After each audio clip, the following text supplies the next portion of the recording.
Lawmakers consider some controversial gun control bills, and Illinois' smoking ban survives yet another challenge. That's up next on Capitol View.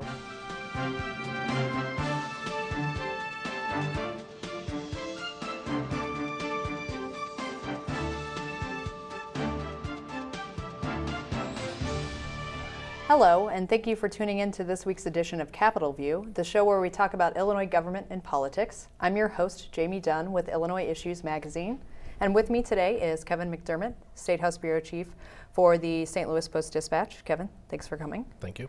And Patrick Yeagle, who is a reporter with Illinois Times. Pat, thanks for being here. Thanks for having me. So a little bit of a slow week in the General Assembly, but some controversial bills did come up for consideration. Lawmakers approved in a committee yesterday a few gun control bills that one was pushed by Rahm Emanuel, the mayor of the city of Chicago, and another one is kind of a new approach at looking at gun control. Kevin, can you give us a rundown on these two bills? Well, the one is actually a bill that would tax ammunition.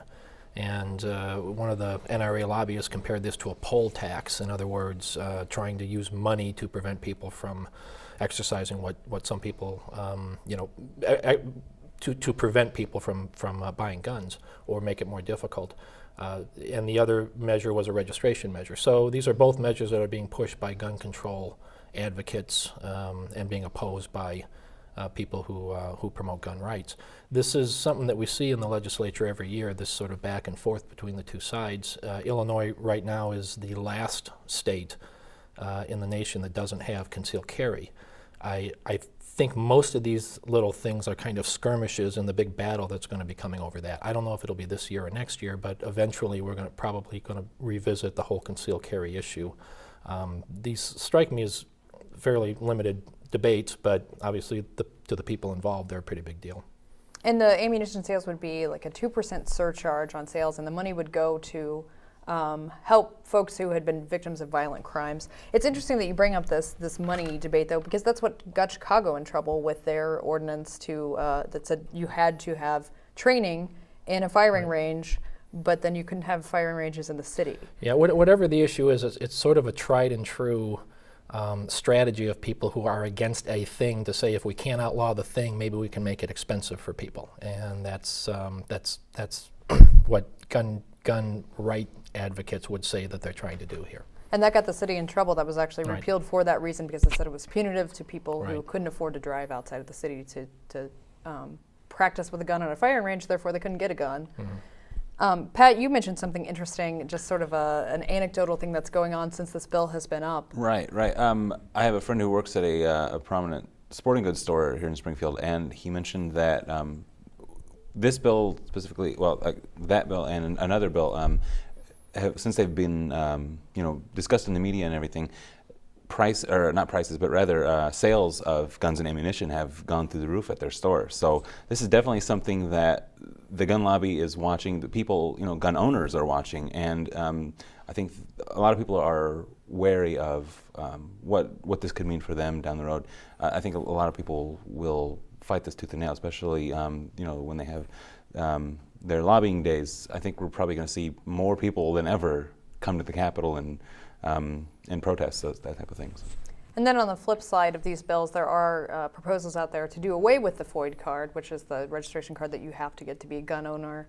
Kevin, we see that about every year, don't we? We see stuff from both sides every year. The pro-gun side is usually a little more aggressive these days. It seems to be where the pendulum is right now. Usually you have the gun control advocates playing defense.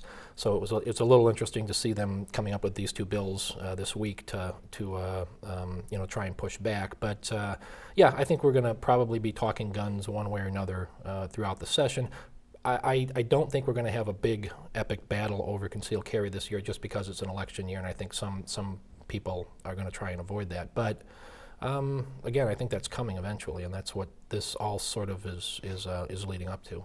Well, and how much are these smaller bills, do you think, maybe running because it is an election year and it's good to have a vote for? Sure, and you can have a press release that says if you're in the North Shore Chicago liberal area, you can have a press release that says I tried to stop the influx of guns, and if you're a downstate legislator in an area with a lot of gun enthusiasts, you can say, well, I tried to get rid of that stupid FOID card, and obviously in the real world, they file these bills knowing, for the most part, none of these things are actually going to pass. They're real hesitant to take it all the way to the end with gun bills in either direction because they're so controversial.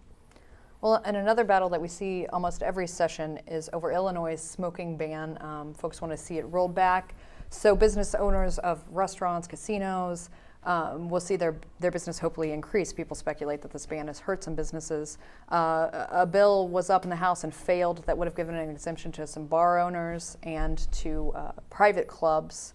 Kevin, again, we see this every year. Why do the folks that go after the smoking ban keep going after it? Because they don't have a lot of luck with it. In this case, and I don't think these are press release bills in this case. I think there is a real hatred by a lot of segments of the political spectrum and the public regarding the smoking ban, and the people who pass the smoking ban and defend it are equally passionate about it. I mean, it's a real, it really is a core issue for a lot of people because it touches on two very important issues, core issues: health and economic issues. So if you're the owner of a riverboat in our area in the Metro East and you're sitting across the river from riverboats in Missouri where they're allowed to smoke and you're not allowed to smoke on the Illinois side, they will bring up data to show that has cost them money. Now, has it really cost them customers? Some people on the other side of the debate will argue that, but this is one of those battles too that's going to keep getting refought.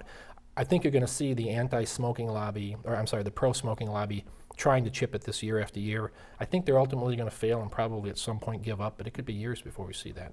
And part of the reason why they're struggling a lot, at least on the Senate side, on the House side, they may be a little bit closer, is because Senate President John Cullerton, correct? He's a very, very vociferous anti-smoker. I mean, it's one of these issues, these rare issues where they're not just taking political calculations. It's pretty well known around Springfield that's President Cullerton.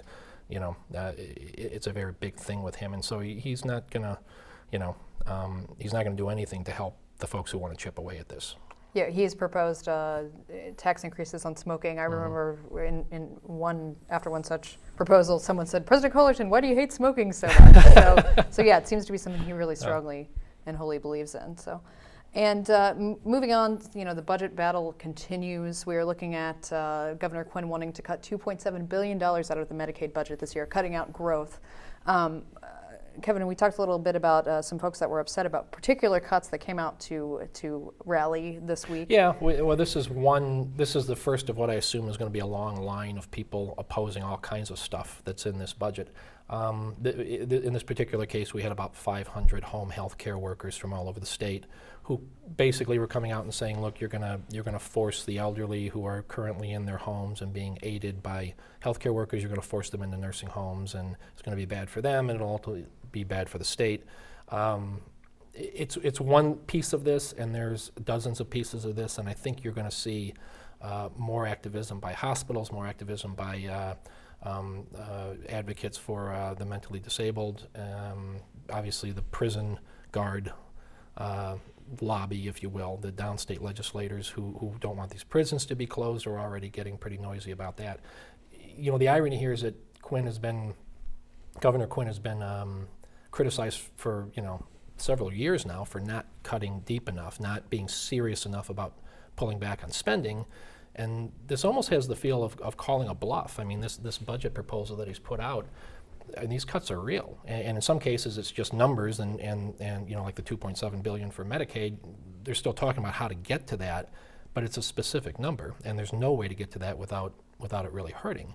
And now all of a sudden, a lot of people, including a lot of people who count themselves as fiscal conservatives and have been chiding Quinn for not doing these cuts, now they're going, whoa, wait a minute, not my prison, not my developmental, disabled developmental center. This is probably, several people, or the governor's speech called this a rendezvous with reality, and several people have been quoting that, and I think it probably is. I mean, you're going to start to see who's really serious about, you need to start doing these cuts, and who was just conveniently saying that because they thought he wouldn't really do it. Well, in these home health care providers, this seems to run a little counter to the Quinn administration's claims that they'd like to see folks cared for in their homes instead of in larger institutions like nursing homes. They care for some folks that have developmental disabilities. So how does he jive the two? There's mixed messaging all over the place in this, but that's not unusual from Quinn. I mean, we get we get things that are said and then other things that sort of seem to contradict that. Yeah, this is almost the reverse of the debate that we were having, I think, a month or two ago about closing big facilities and sending people out into home health care.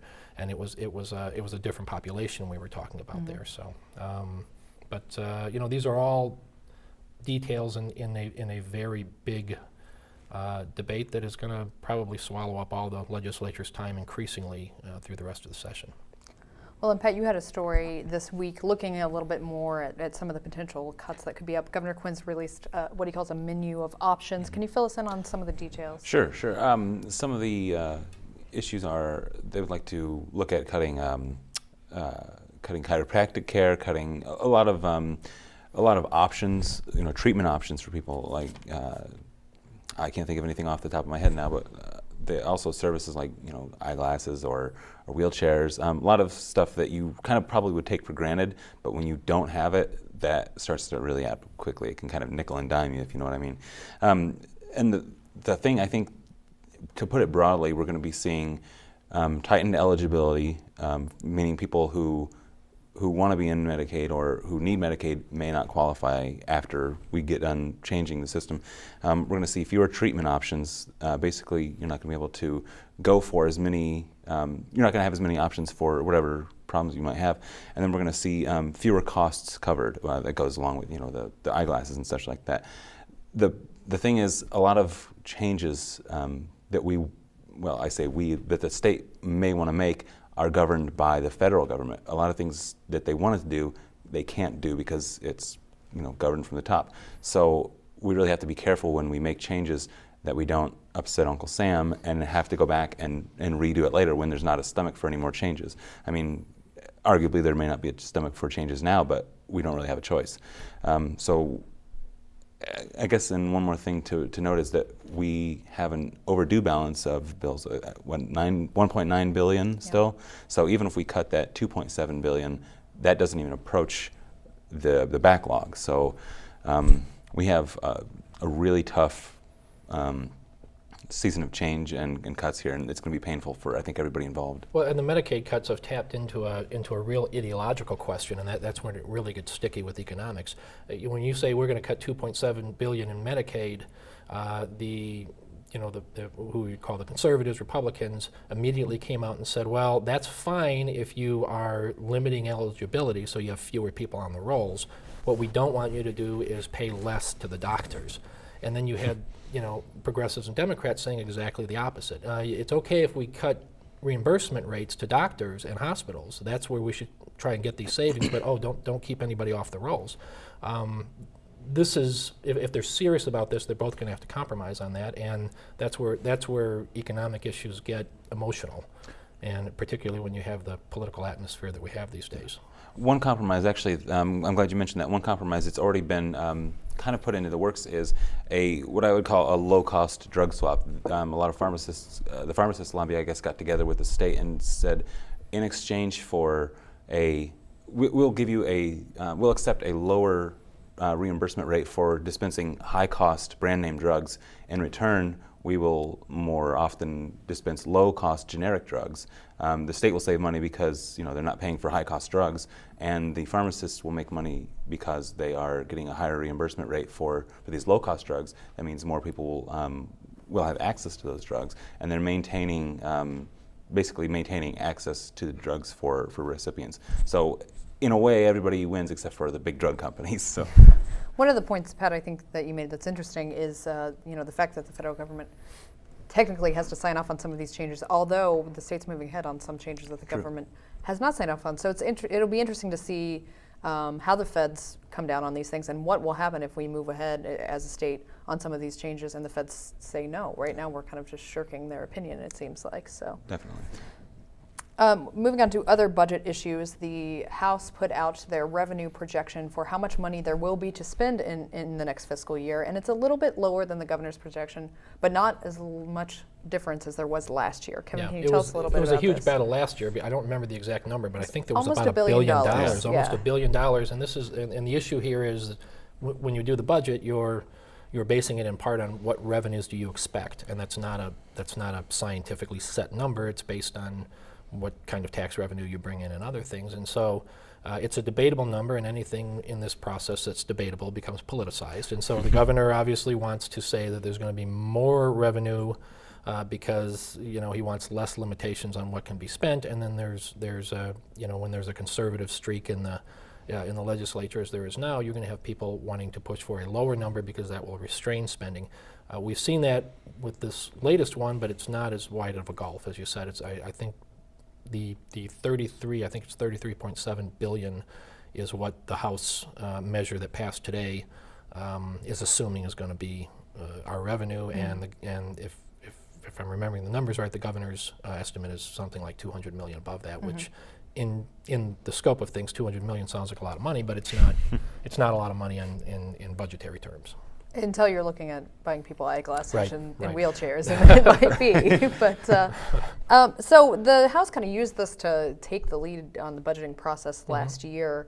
It seems like maybe that's going to change. There's the Senate is included in one of the resolutions. And we're already getting talk from leaders in the Senate that they're kind of okay with this, and that maybe they're not gonna make a big political issue out of how much money will there be. They're just all going to sort of agree on it, and they're not even that far off ultimately from what the governor is saying. So that might not be the issue this year that it was last year.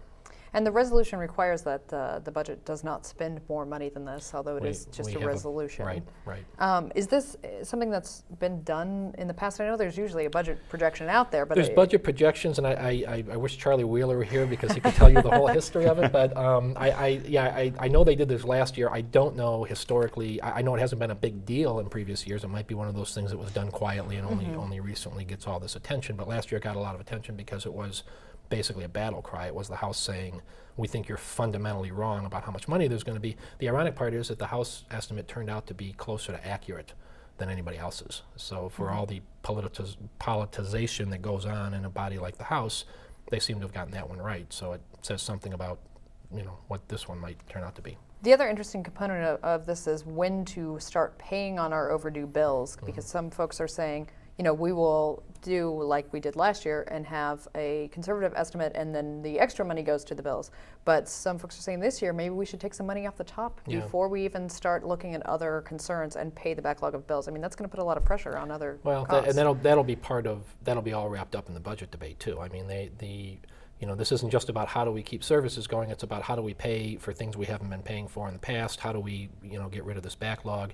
How do we get rid of the pension backlog, which is huge? I mean, that's probably the most daunting issue that they're facing is keeping up with that cost. So it's, running a state these days, particularly a debt-ridden state like Illinois, is pretty complicated. Well, I wanted to take a little time, Pat, to focus on a story that was in Illinois Times this week. Your other reporter, Bruce Rushton, wrote about the prepaid funeral trust. And this is a story that's been around for a while, but I feel like it hasn't gotten a lot of attention recently. So can you tell us a little bit about what's going on? Yeah, basically, starting from the beginning, Merrill Lynch, the investment firm, convinced the Illinois Funeral Directors Association to create a trust, or I guess to fund a trust fund that they were creating through. I guess the trust fund was used to fund prepaid funerals that people would buy. So, like, if I wanted to arrange my funeral, I would go and purchase this prepaid. Exactly, and then when you died, your family wouldn't have to worry about the cost. So they funded this this trust fund by taking out life insurance policies on the association's officers and their trustees, and that. I mean, regardless of whether you think that's a good idea or not, it didn't turn out to be a good idea because the association officers didn't end up dying in time, but people who bought prepaid plans did. So they were basically betting on the association officers to die to fund these plans. Now, where did the money go that folks actually bought their plans? A lot of that went to fees and management costs of the fund. They ended up losing, I don't remember the exact amount, but they were losing, like, I want to say $16,000 a day. I'm not sure if that's accurate or not. I'd have to double check, but they were losing a substantial amount of money every single day just in fees and administrative costs.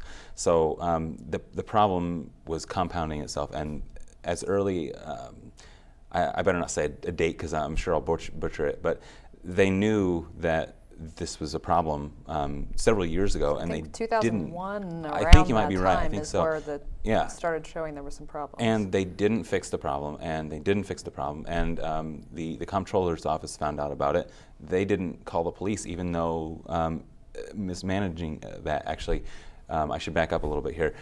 IFDA was administering the trust fund itself, but it's not licensed by the state to do that. And so what they were doing was essentially illegal. And the comptroller's office found out and didn't call the police. That's actually a felony to do that. And the comptroller's office didn't turn it into the police. Instead, they tried to work with them to fix it, which, I'm all for giving people a second chance, but this went on for another couple of years after that. And there's actually a Springfield tie to this, that the Springfield city attorney, their corporate counsel, Mark Cullen, was the staff, I better not say his title because again I'll butcher it. But he was basically advising them on how to handle this, and he told them, what you're doing is not going to work out. This is not the right way to do it, and they kept doing it. And so eventually, in the lawsuit settlement over this issue, he agreed to pay out $1 million or somewhere around $1 million. I think a little higher than that. So all told, I think a total payout between Merrill Lynch, IFDA, and Cullen is approaching $60 million. And is the thought that this is that payment will be enough to get most folks whole? Or? Right, yeah. Okay. It should. I think so. I'm not quite sure on that aspect, but I believe that's the hope. They were trying to fund it with life insurance. Yeah, this has been a a long-standing. So they were betting on boondoggle. these people dying before Exactly. the money was needed. And the funny thing is that they were Wow. insuring people who were about in their 40s, not even near what we'd assume would be close to a. Guess they should watch their backs. Well, another story that I'd like to touch on that's kind of off the beaten path is a bill that's out there to try to deter people from stealing metal for turning it into recycle and make cash off of it. So people will steal like copper wiring or copper pipes, take it to the recycler, get some cash. There's been some thefts of metals from historical sites recently. The most famous one probably was the sword off Lincoln's tomb, which it turned out that it was just some kid kind of playing a prank there. He wasn't stealing it for money. But the Dana Thomas house a few years back had their gutters stolen, which they were then subsequently returned, and it turned out okay. But Kevin, this bill's been up twice now. I think it came up right after the sword. I'm not sure how many times it's been. I mean, it's been an issue for a while. It's one of those things, one of those bills where you hear it and you think, wait a minute, this hasn't been handled already? I mean, if somebody shows up at a metal dealer with a whole, with Abe Lincoln's tomb humongous sword. or tons of copper and no explanation of where it came from, and you have a rash of copper theft in Springfield, which we've had, it's one of those things where you go, okay, yes, if you haven't fixed this yet, you need to fix this. And essentially what it would do is say, you can't just show up with all arms full of copper pipes that have obviously been hacked out of a house somewhere and not explain who you are so that, we can get to the bottom of where these came from. You have to basically show some legitimate reason for having this stuff. And I think it requires the recyclers themselves to kind of keep a log of who's selling copper. Mm-hmm. They can't pay cash for anything over $100. Keep the cash out of it so that there's a record. And then the folks that were actually stealing the copper are now going to be liable for the damages that they cost. Right. And I kind of want to touch on this, Kevin. You have a little experience of what happens when have a when there's property damages. in which copper was literally stolen from the basement. They left the water running for a couple of weeks after it happened, and the place was vacant, so we didn't know it. It's it turns out I didn't know this until we looked into this, but there's been a rash of these in Springfield the last couple of years, and that's what ultimately prompted this kind of thing going on around the state. There's a real market there for this copper, and I guess you literally did have people walking into copper dealers with just truckloads of copper piping that had come from all over, and from the point of view of a dealer, you've got, it's no questions asked, and if the transaction is in cash, then that person takes the money and leaves, and you never know who it was. So that's the kind of thing that this bill would prevent from happening. It would basically dry up the market, because what do you do once you've got that copper? If you sell it, you have to tell who you are, and then suddenly the police have got a suspect. Right. There's a couple of funny things to note about that. Well, I guess funny is probably not the right word in this context. Not But in my view. no, I'm sorry. But a lot of times the value of the copper isn't even remotely close to the value of the damage that they cause. If it's an air conditioning unit or someone's copper piping in their house, it's going to cost exponentially more to replace that, in terms of labor and cleanup than it did to actually buy the copper. And so that's something that I think is prompting a lot of this issue. There's something, you guys might have read this as well. There was a building up near Chicago. Someone actually brought a semi and deconstructed a vacant building completely, took all the steel girders from the building and just hauled it away in a semi-truck. And apparently they were able to get away with it because the building owner still hasn't found out, where his building went.